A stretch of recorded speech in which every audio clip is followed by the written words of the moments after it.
Em nosso encontro de hoje, nós vamos iniciar o estudo de mais um dos aspectos da nossa espiritualidade, né? Nós já trabalhamos os conceitos de consciência, de amor nos últimos 10, 12 encontros, né? Quem não viu tudo, né? Tá tudo disponível no nosso canal, né? Na playlist de metodologia. E vamos então hoje iniciar com o terceiro conceito da nossa espiritualidade, né, que é a sabedoria. Né? Para quem não se lembra, a sabedoria é uma das palavras que faz parte da nossa oração da serenidade. A figura ilustra, em primeiro lugar, né, o cérebro sobre uma árvore, né, mostrando aí que há um processo de crescimento que é necessário, né, centrado no cérebro, e que precisa de dedicação, né? O homem que está regando a árvore para que ela cresça, né, simboliza de fato aí essa necessidade da gente se dedicar para que nós possamos de fato evoluir na nossa sabedoria. E vamos começar aí com a definição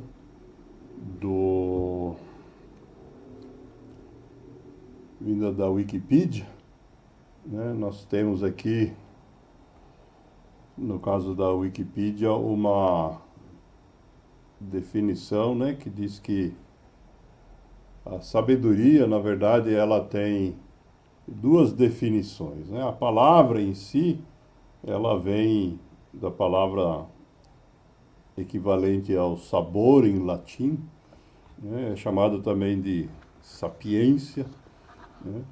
E em geral é considerada equivalente, né, essa primeira definição, à condição das pessoas que têm conhecimento a respeito de algum assunto. Mas, no mundo grego, né, a palavra sofia, né, que representa o conhecimento, né, e que no nosso vocabulário português é parte de muitas palavras, né, como o exemplo que está aí no slide, a teosofia, né, significa também uma capacidade da gente se desenvolver manualmente e também em relação a questões científicas, né? Então, o que acontece é que essa palavra, na verdade, conforme a gente olha no mundo da filosofia, ou da teologia, ou da psicologia, nós vamos encontrar muitas definições diferentes, né? Não existe uma definição única do que seja sabedoria, né? Mas existe também, né, como é citado aí pela Wikipedia, uma definição no sentido comum, né? Como sendo a qualidade da pessoa que é sensata, prudente, moderada, né? E tem também, né, sendo usado no mundo comum, a definição que as pessoas puxam, cada um da sua fé religiosa. Nós vamos intercalar as nossas colocações com algumas frases, né? E a primeira delas é do Sêneca, que nos lembra que ninguém chega a ser sábio por acaso, né? Adquirir sabedoria é um ato deliberado, né? Temos que querer, né? Se a gente ficar esperando cair que nem a chuva, ela não vem. Esse mesmo conceito também enunciado pelo filósofo espanhol da Idade Média, o Salomão Gabirol, que diz que o início da sabedoria é desejá-la, né? Isto é, nós temos que, de fato, ter o desejo de adquirir sabedoria. Outra questão importante aqui, nesse primeiro encontro que estão falando de sabedoria, é a gente entender que a sabedoria ela não existe de forma isolada, né? Quando a gente olha para essa definição que a gente acabou de mostrar, a gente enxerga várias conexões com outros conceitos que nós já trabalhamos aqui, ou que vamos trabalhar ainda. Por exemplo, quando a gente vê na definição, digamos, do homem comum, né, de que ser sábio significa ser sensato, então, de alguma forma, nós estamos pensando em pessoas cuja reação emocional às adversidades, ela ocorre de uma forma regulada, né? Que tem uma capacidade, então, de lidar de forma adequada com as emoções negativas, né? Que todo ser humano sente, mas que a gente sabe que se a gente deixar tomar conta da gente, atrapalham a gente, e que nós discutimos já, analisamos pelo menos uns 12 ou 15 sentimentos ou emoções diferentes quando nós estudamos o princípio da libertação, né? Que é um dos nossos 10 princípios, né? Que a gente já trabalhou há um bom tempo. Outra questão importante, né? Se a gente quer reagir dessa forma, então, né? Necessariamente, para a gente adquirir sabedoria, né? Se isso passa pelo nosso cérebro, isso leva a gente a um processo, portanto, de desenvolvimento interno, né? É necessário para a gente conseguir desenvolver sabedoria, a gente usar a nossa capacidade de reflexão para dentro e não para fora. O que significa, então, que tem uma conexão com o princípio do autoconhecimento, né? Que ao olhar para dentro a gente vai se enxergar e nós vamos, então, ter que buscar causas internas, né? Vamos ter que encontrar na gente as dificuldades que impedem da gente avançar com a sabedoria. Quando a gente se pegar com um discurso de justificativas, né, ou culpas de objetos ou pessoas fora da gente, né, então alerta aí que nesse caso nós estamos fugindo, né, dessa autorreflexão, né, estamos deixando de ser caminhantes aí da sabedoria para encontrar, como se diz no popular, uma boa desculpa, né? E, de fato, isso não é fácil, né? Tanto que nós temos aqui uma frase da Coco Chanel, né? Conhecida administradora francesa, fundadora aí de uma empresa muito bem sucedida na área de cosméticos, na área de moda, e que nos legou essa frase lembrando que o mais corajoso dos atos ainda é pensar com a própria cabeça, né? A gente precisa usar a própria cabeça. A cabeça dos outros não nos serve para adquirir sabedoria. E nesse processo temos aqui uma frase do Confúcio que nos mostra que existem 3 caminhos para ganhar sabedoria. Vamos devagarinho aqui para a gente entender.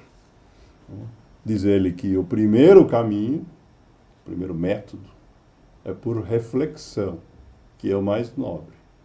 Que é exatamente esse que nós estamos aqui falando nos slides anteriores, né? Quando a gente usa a nossa capacidade de refletir para,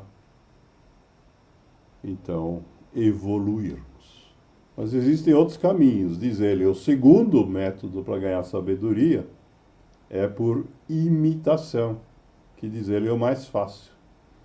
Ao invés da gente refletir, a gente observa o que os outros estão fazendo e sai fazendo igual, macaqueando, né, no popular. E nesse caso, então, obviamente, nós não vamos ter a vantagem de usar a nossa capacidade. E por último, diz ele, o terceiro método para ganhar sabedoria, que diz ele é o mais amargo, é por experiência.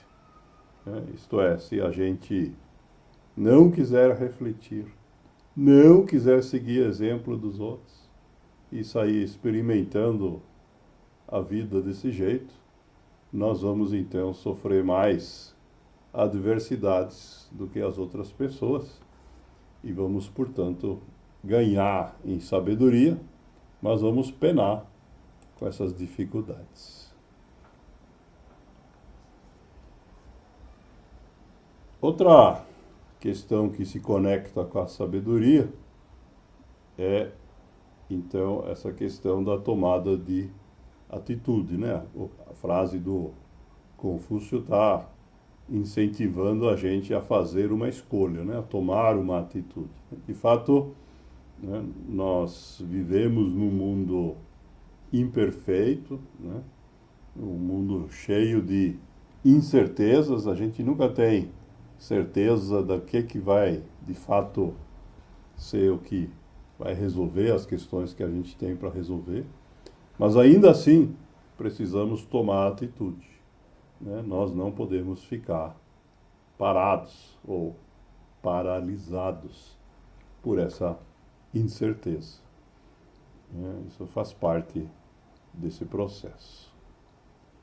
E para a gente lembrar isso, né, nós temos aqui uma frase da cultura japonesa, né, da época dos samurais, o poeta Matsuo Basho, que nos ensina que a gente não deve procurar seguir os passos dos sábios, né?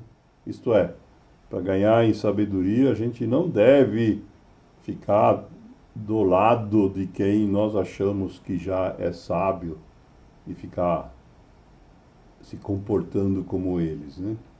Ele diz que a gente deve procurar aquilo que eles procuravam, né? Ao a gente, de fato, agir nessa procura, ao tomar atitude, é que nós vamos desenvolver, então, a nossa sabedoria. E temos aqui uma frase do Ésquilo, né, um dramaturgo grego, que nos lembra da terceira parte, né, do ensinamento do Confúcio, né, que diz que a recompensa do sofrimento é a experiência. E disse o Confúcio, é a forma mais amarga, né, da gente ganhar sabedoria. Muitos de nós só acordam para isso, depois de sofrer muito, né? Outra questão importante é que a sabedoria, se a gente conseguir desenvolvê-la e a gente resolver guardar para a gente mesmo, ela para de crescer, né? De fato, nós precisamos continuar a crescer a nossa sabedoria através de uma atitude social proativa, né? Isto é, temos que, através do exercício da compaixão, da empatia, compartilhar aquilo que a gente tiver desenvolvido com os outros. Isso vai, de fato, voltar para a gente. Para ilustrar esse conceito, temos uma frase aqui do educador polonês, conhecido pelo apelido de Janusz Korczak, assassinado nos campos de concentração durante a Segunda Guerra Mundial, né, que disse que quem se preocupa com os dias semeia trigo. Quem se preocupa com os anos planta árvores. E quem se preocupa com as gerações educa gente. Mostrando então a importância, né, da gente espalhar o nosso conhecimento, inclusive como forma de garantir as futuras gerações. E esse processo necessariamente passa por aquilo que é chamado pelos psicólogos de aconselhamento social, e que todos nós que participamos aqui de um grupo de apoio mútuo exercitamos, né, a cada vez que nas rodas de partilha a gente dá um retorno para alguém. Nós estamos, na verdade, exercitando essa questão de socializar o nosso conhecimento. Isso não é por acaso, né? Temos uma frase aqui do engenheiro Mário dos Santos, um brasileiro contemporâneo, que diz que a sabedoria não está na quantidade de informação que nós temos. Pode ser muita ou pouca informação. Mas o que é a sabedoria está no uso que damos ao que temos e no que aprendemos com esse uso. Juntando, então, portanto, todos esses conceitos e conexões que a gente comentou há pouco.